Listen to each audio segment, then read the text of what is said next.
A good friend of mine named Vic. We originally met. He was one of my mentees, and I came to find out that he was actually a super talented options trader. So today, I am the lucky guy. He's gonna come and take me to school. As I'm sure you know, I'm primarily a futures trader. I haven't really touched this stuff in several years, but I sincerely look forward to learning what Vic has to offer. So with no further ado, let's jump right into it. Hey guys, it's Vic. Thanks for having me, Corey. So today I'm going to be talking about options on an intermediate level. And I think this is going to be more of an open-ended session where I'm just going to be teaching Corey just like the ropes of options, how to create a simple portfolio on how to leverage your income in a better way than an ally savings account.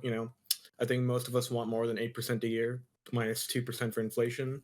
So options is not suited for everyone. I definitely recommend going over the basics before coming to this video. And the basics I would suggest is learning the Greeks, the difference between intrinsic and extrinsic value, learn the difference between selling and buying options, and understand how time plays a variable into an option cycle. And I'll briefly explain the Corey as we go on, so stick around.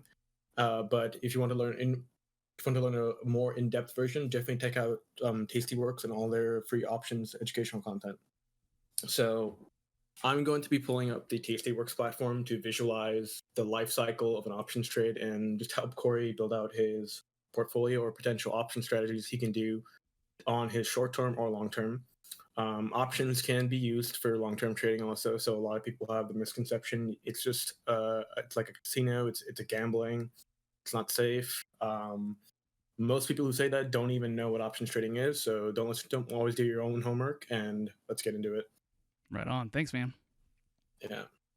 All right. So Corey, what if you were to buy an option today? What would be your first thought? I mean, coming from such a structural background, I would primarily be looking to take something based on that, chart patterns, volume profile, that kind of stuff. I mean, that's really where I'm rooted. So, I mean, I hate to say it, since I don't have any real knowledge or at least experience with like doing, credit or debit spreads, iron condors, that kind of stuff. I would probably just be buying naked calls and puts, and because that's my experience level is pretty much right at that capacity at the moment. All right, for sure. So yeah, let's start with buying naked calls and puts. A lot of people have the misconception that buying naked calls and puts, you're just giving your money away to the option sellers. You're just giving them free money, and they'll have an arrogant pride on their face after they've taken all your money. So I will show you how to buy options in a safe way for long-term future investments right now. Sweet. So let's say I have a bullish assumption on, let's say, Tesla. Okay, Tesla is a very extreme example, but the options are going to be very priced highly because the way options work, or like the way options pricing works, is depending on the volatility of a product, right? If it has major fluctuations, the option sellers want more premium from you because they're taking on that additional risk. Right. So let me pull up Tesla here. So let me go to the table. So this is the options chain. So let's go out to 34 days of expiration here. This bronze tape in options trading is what we call the expected move.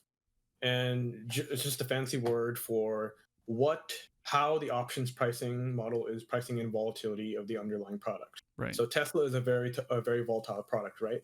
So the math equations that are used to calculate options models is the math equations that the options chain is pricing in is saying the volatility on this product is very high. So we're expecting this to move within this bronze tape. Whereas if I go to something like Coca-Cola, it has a very low expected move because the volatility on this product is really high. So always keep in mind volatility when buying options, especially. And for option sellers, when volatility is high in a product, it's like a wet dream for them. There's like a sweet spot in between the VIX where option sellers like make bank. Right.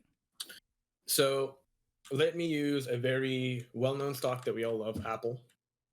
Okay, let's say I wanted to buy 100 shares of Apple. So that would cost me $12,100.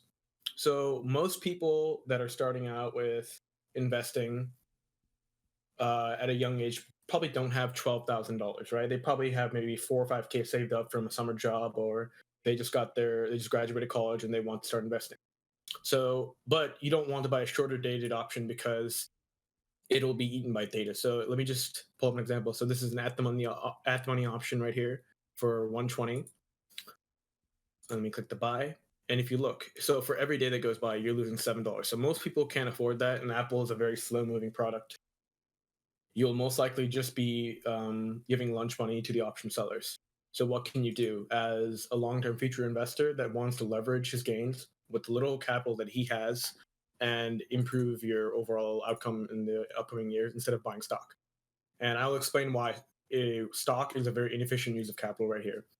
So in options trading, when you buy a option with a year plus or longer, we call that a leap, a long-term security anticipation.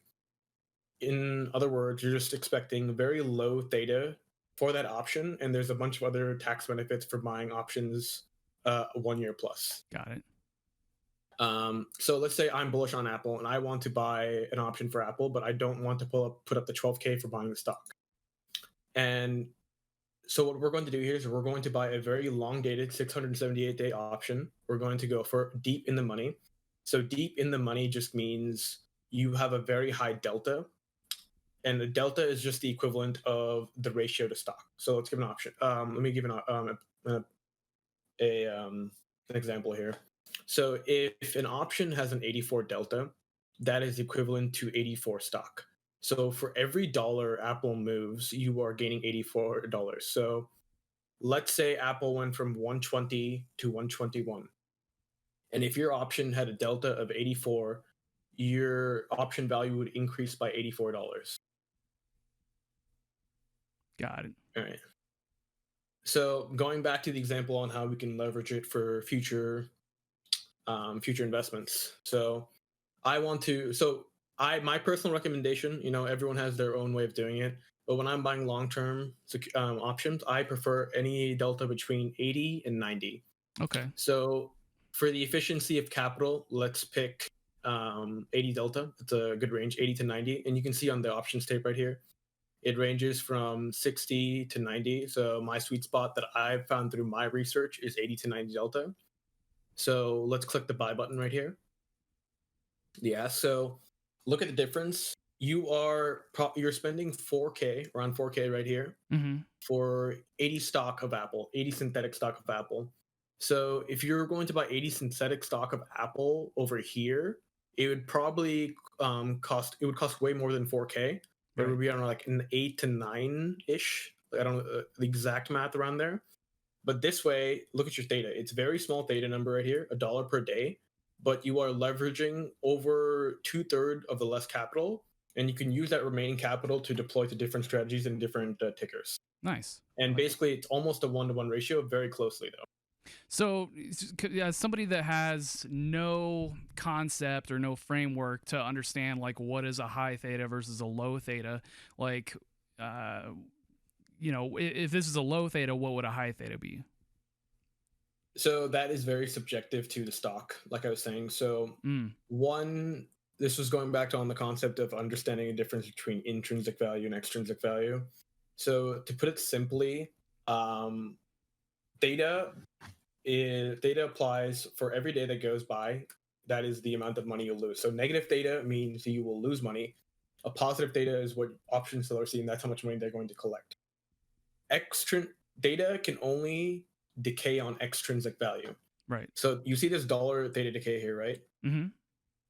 And we are in the money, and the extrinsic value of this option is $808. Right. So at expiration, you can only lose $808 out of this entire option exchange. So even if Apple stays like a slug, it doesn't move anywhere. Since this option has an intrinsic value of $30, Mm-hmm. the lowest it could go to is around 3,100 at expiration, Got no it. matter what.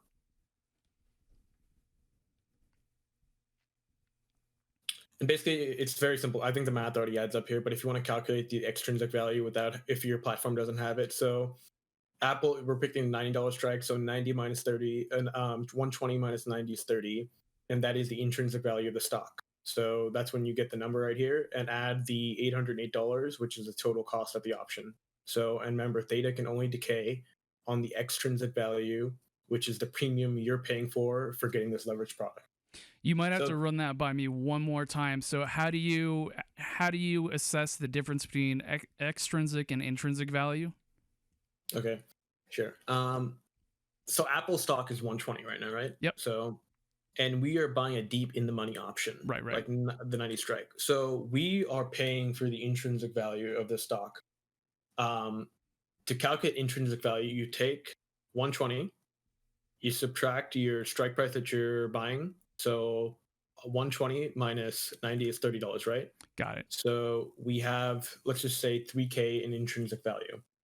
Right. Then the extrinsic value is the premium that you were paying for to the option seller for them selling us a product so we can get the leverage to increase our profit.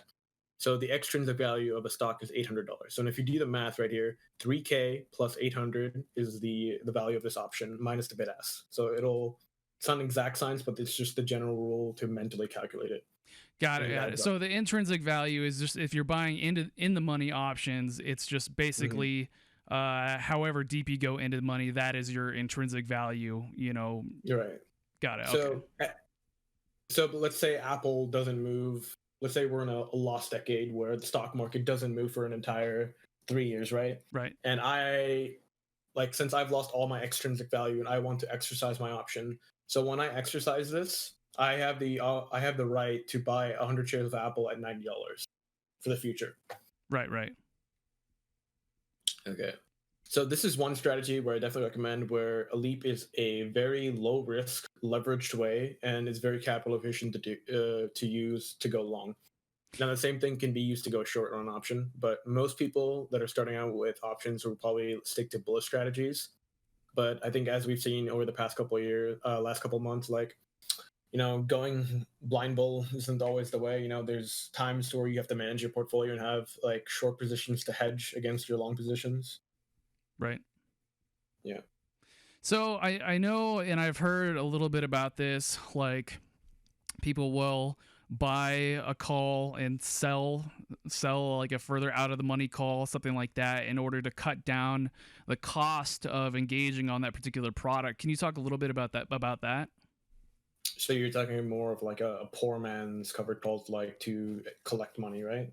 Yeah, yeah, basically. I mean, I can't remember the source on it, but this guy was by doing some sort of a spread like that, he was able to trade Tesla for like under $100 or something like that. Or I can't, I vaguely remember, but is that possible based on kind of what your experience is?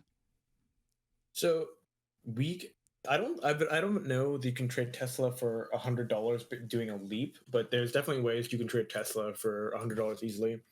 But you won't get as much money, but you still can be a participant in the underlying products if you don't have the bigger account size.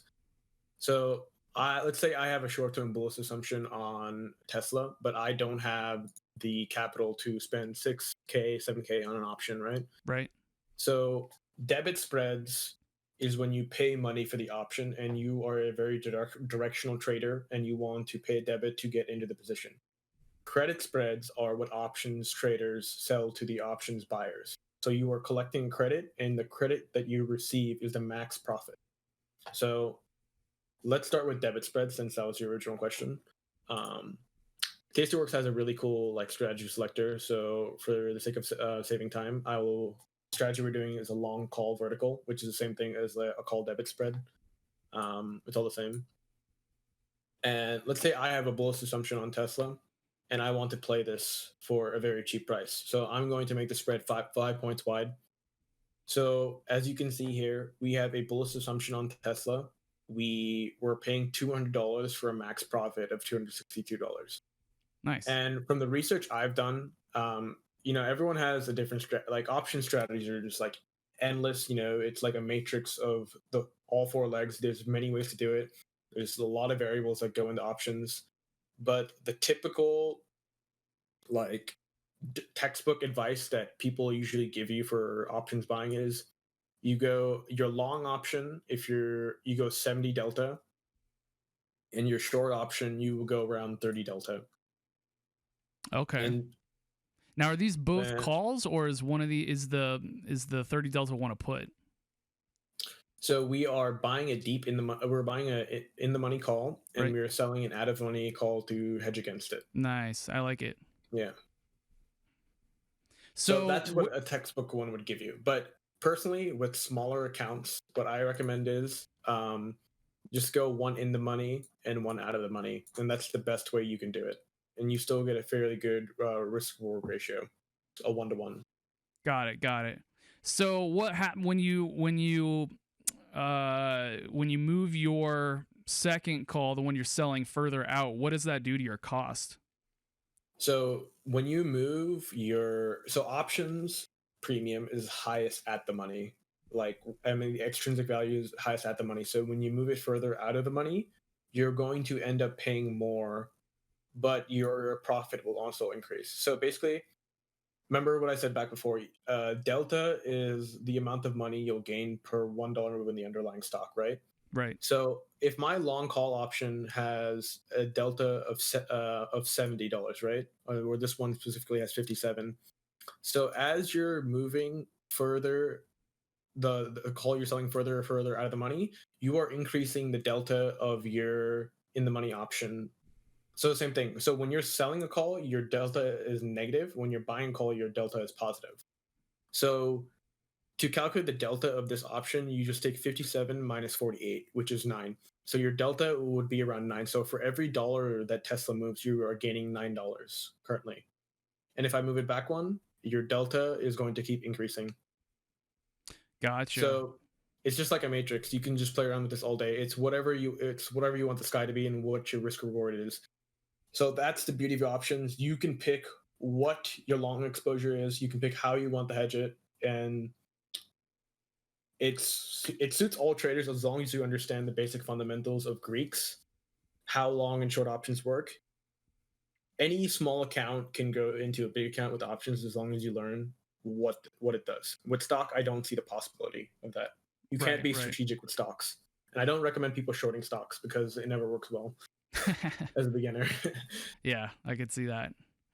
Yeah, Yeah, I see what you mean. I mean, with the delta being as low as it is here, right. clearly you're not gonna All make right. some sort of huge gain off of it.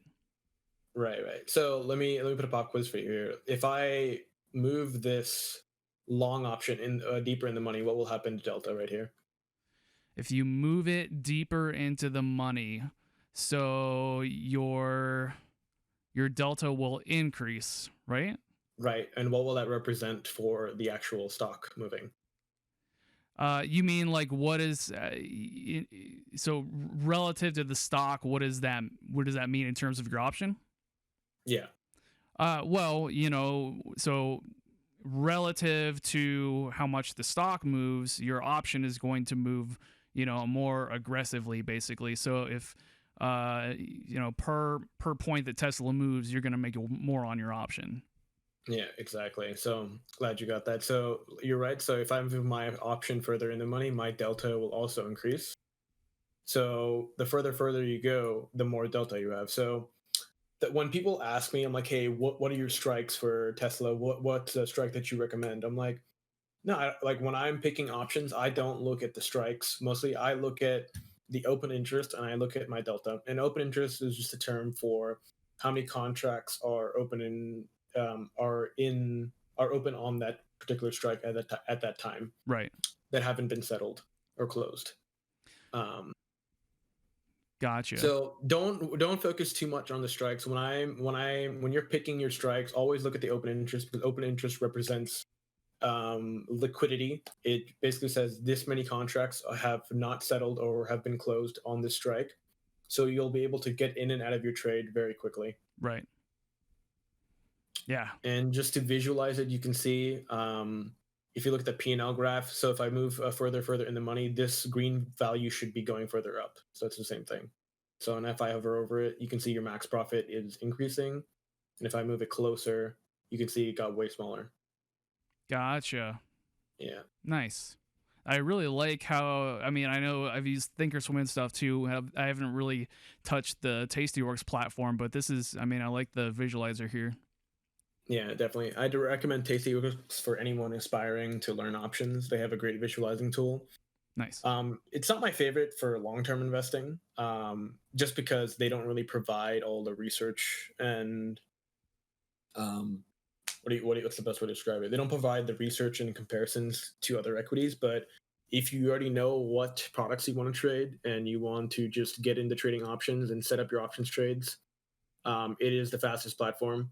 I remember when I first started out, I had to spend maybe 20 minutes just to do exactly what I can do here on a click of a button to understand what was going on. Wow. But it will, after you get used to it, it becomes second nature. Gotcha. Yeah. So, I mean, I know you've mentioned in the past how you like to really get to know a particular ticker and like the way it behaves. What are Mhm. some good tickers that you would recommend for someone that was, new to options, maybe didn't necessarily have a huge account size, Mhm. and something they're not gonna, get their pockets picked too easily on? Right, right. So for those aspiring to be option sellers, I would definitely, like most people already know, pick stocks with good volatility, because good volatility means higher premium.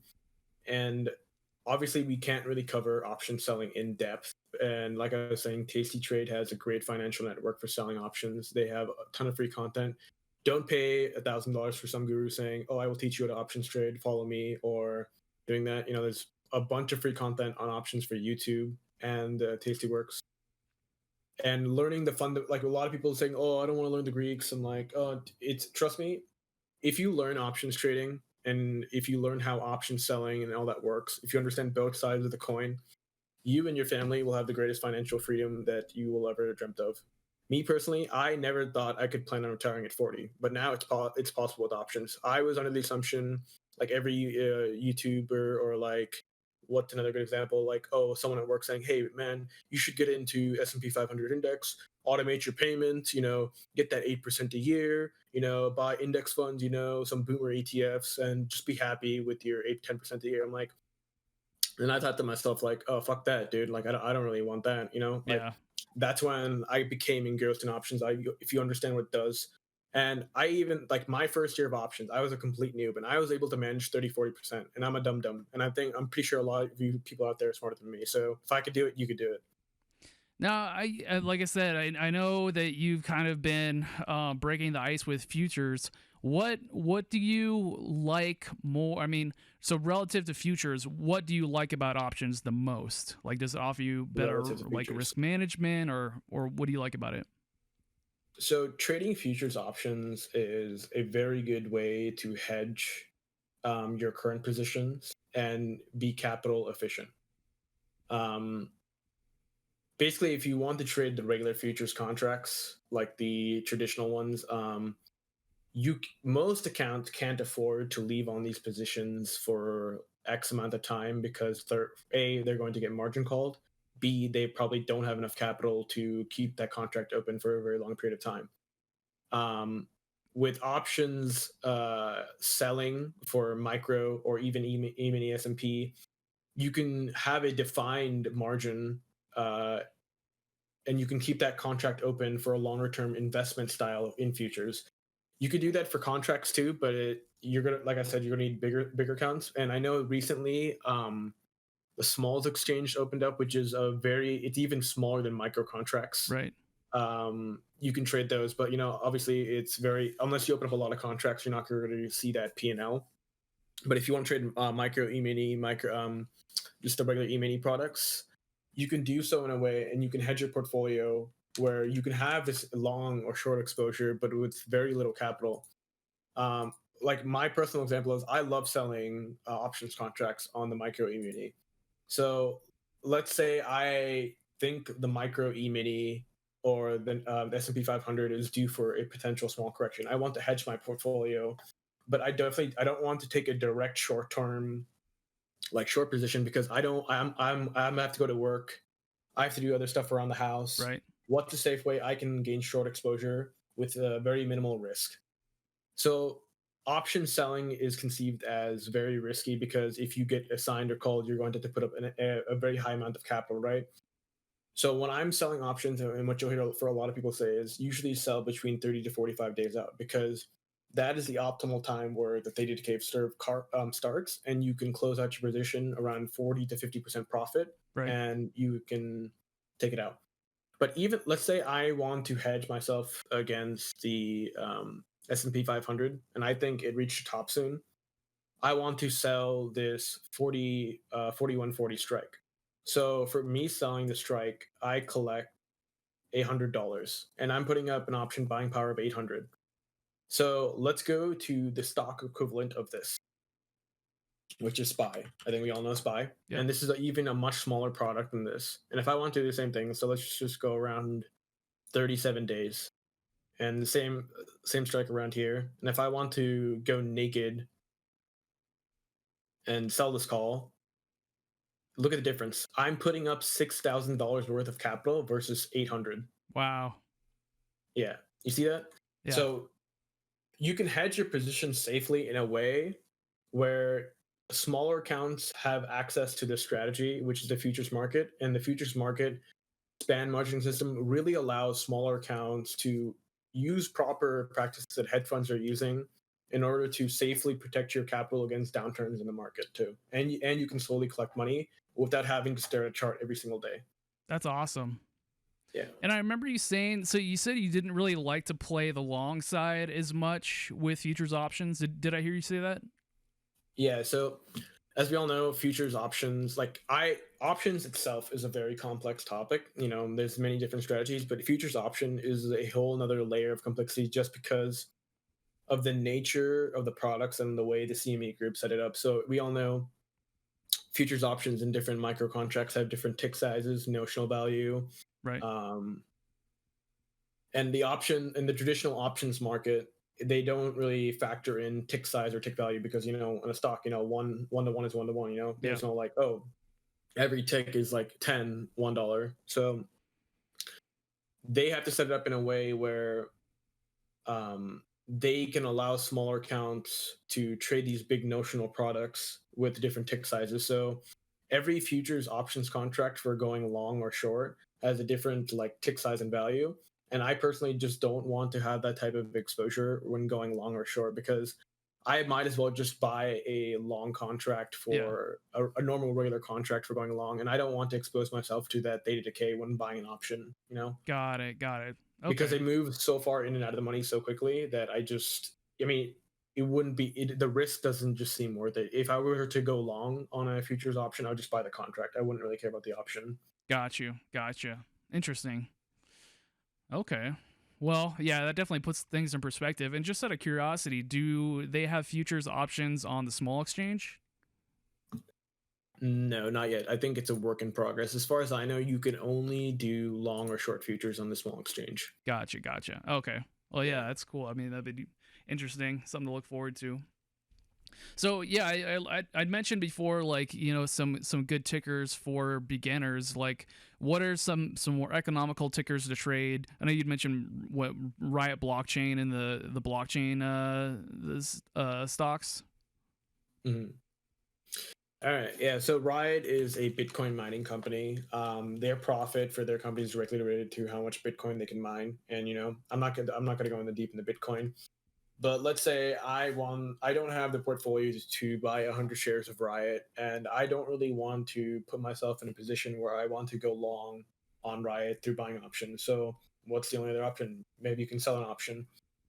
So let me go into a strategy, which is my favorite strategy in the world to gain long exposure. And you can win even if the stock goes up, doesn't move or go down. So it's a very omnidirectional trade, which means you can be right in many ways. And I struggle with telling, like, if a family member asks you, I'm like, hey, how do you invest? Oh, I'm like, I do a put credit spread. I'm like, what is that?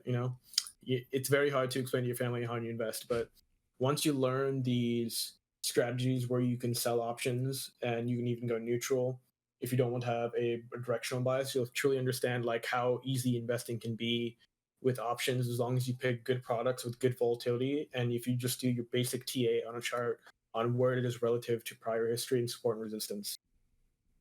But let's say I want to do trade Riot blockchain, but I don't know if it's going to move today, tomorrow, or some other day. Right. So I'm going to sell a put on it. And basically, when you're selling a put, it is basically you have a bullish assumption because when you're buying a put, right, you have a bearish assumption. So the seller obviously has a bullish assumption. Right. So let and you would go to TradingView or whatever charting software you pick. You draw your support and resistance lines, maybe look at the volume profile, look for a high volume node for support. Then you come to the conclusion, I'm like, hey, I think the 40 it has a good support around $40, and I don't mind going long, or I don't mind going long stock if I get assigned at $40, or as long as it stays above $40 at expiration, I get to collect all the premium I kept. Right. And this whole process of just doing TA, it's different from person to person. But me, to me, when I'm selling options, I just look at the volume profile, look for a high volume node based on a trend or a rotation area, Mm-hmm. and pick my strike. It takes me a minute and probably take you even less. Yeah. Yeah. So No. after you find your support line, you go to the option strike. What's your checklist? Good open interest, yes. Good liquidity, small bid ask. There's only a 20-cent difference between the bid ask, and it's out of the money. And remember, out of the money options have higher data decay because it's back to that whole intrinsic and extrinsic value. Right. So if an option is out of the money, the higher extrinsic value it will have for options data decay. So option sellers most of the time will only be selling out of the money options Got because it. of the higher extrinsic value and more theta decay. Nice. So let's say I think Riot blockchain at the end of the 34-day cycle is going to stay above $40, and that was based on my TA. So I click the sell button. Unironically, you'll collect 420 worth of credit, and let's visualize it on the options graph right here. So as long as Riot blockchain stays above $40 at expiration, you get to keep the entire $420 at expiration. So versus you buying an option, right? Let's say I have a full-time job. I don't want to keep looking at chart for when I want to sell. But when you're selling options, what I mean by omnidirectional is it doesn't matter what Riot does now or later. If it goes to 60 or 75, it doesn't really matter for you because at the option sellers at expiration or whenever you want to take profit at 40 or 50%, it won't matter where the stock is relative to where you're selling it. As long as it doesn't go below 40, you get to keep the entire credit. And remember, when you're selling an option, the credit you receive is the max profit that you're going to get. Versus selling the option, the benefit of selling an option is obviously it can go to infinity, right? So if RIDE goes to 200, your gain will be exponentially greater. But there's also more risk, more headache, more chart watching and what. So it's a trade-off between what you want to do in life.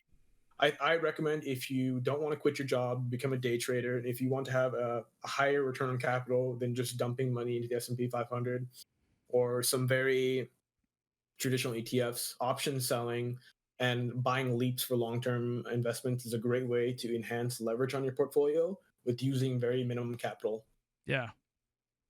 No, that's great. That's great. I mean, and me, God, as a futures trader, if I'm not in front of my computer for the most part, I'm not making any money.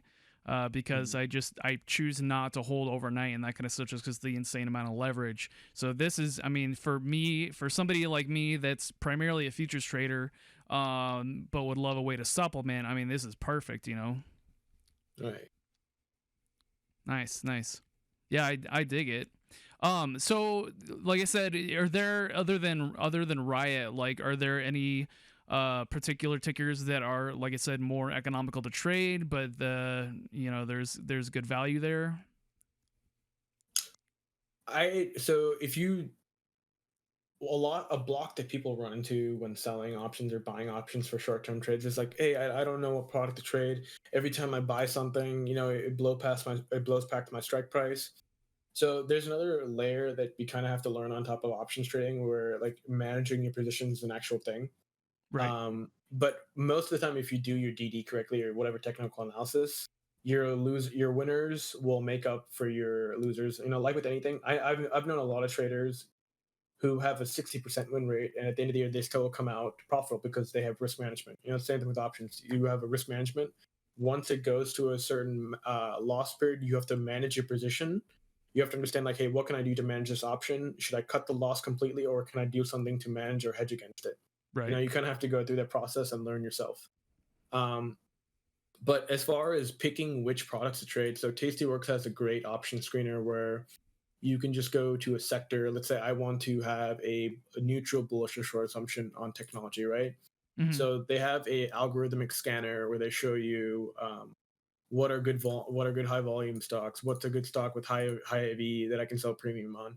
So there's plenty of scanners out there. Just obviously, like I recommended, when you're selling options premium, if you're a beginner, only sell premium on a stock that you understand, Right. you're willing to go long if you get assigned, and it has good IV.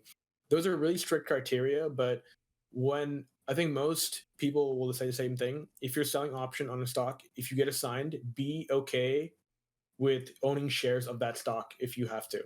Right. Understand if you like the ticker. That's my basic recommendation for anyone. Nice. No, I think that's great. And definitely, I definitely believe from a risk management standpoint, I like how you put that a lot. That's good. Yep. Nice. Cool, man. Well, yeah, I mean, you've certainly given me a lot to think about.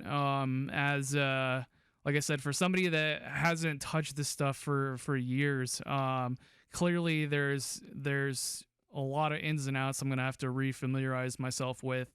Um, but I really like how it offers you the ability to be creative, and Hmm. for somebody that's primarily a scalper, it I feel like it pulls from a different part of my brain, that trading futures and just pulling a couple points here and there and really fast in the moment stuff. It like pulls from a different part of my brain than that, which I like that. Like I said, it really offers you the ability to get creative with it. Right. Yeah. I think day trading is definitely one of the hardest professions in the world. It's not for the faint-hearted, but if you want to take a slower approach and you want to have a better approach than just buying shares, I think options trading or option selling is a great middle ground for those who want to have enhanced returns, but without the overhead of day trading. For sure. Yeah. Nice, man. So, I mean, I feel like the key takeaways for where I want to poise myself directionally, clearly, I need to get a good understanding um, of the Greeks. I think that's probably point number one. And just getting to know some particular tickers and understanding the characteristics, and definitely figuring out how to position myself within volatility, so I'm not paying out the ass for for my Yeah, contracts, basically, you say or you're giving your lunch money to the option sellers. That's what we call it here. absolutely, yeah, absolutely. Yeah, exactly. Yeah, Nice. just to kind of reiterate on what you said. So, if you're aspiring to be an options trader, here's just a quick checklist in no particular order. So, basically, what Corey said: understand the Greeks, difference between options selling and options buying. Understand the difference between neutral strategies, long strategies, and short strategies in options trading, and what are the best for friendly smaller accounts. Understand how volatility plays a role in the stock, and pick stocks that you like to start out. That's about it. And I think from there, you'll go down the rabbit hole and you'll enjoy it. For sure, man. Awesome. Well, yeah, thank you so much for being here today and for offering up your wisdom. We sincerely appreciate it, and I know it'll definitely send me in the right direction. So again, thank you so much for joining us today. Yeah, no problem. I hope I can get more people in options trading. It's For better for everyone. most definitely. Awesome. All right, bud. Well, yeah. Again, thank you so much, and I guess we're gonna wrap it up here. Yeah, I appreciate everybody for joining us today, and good luck on your options trades. Best of luck this coming week, and we will see you next time. Take care.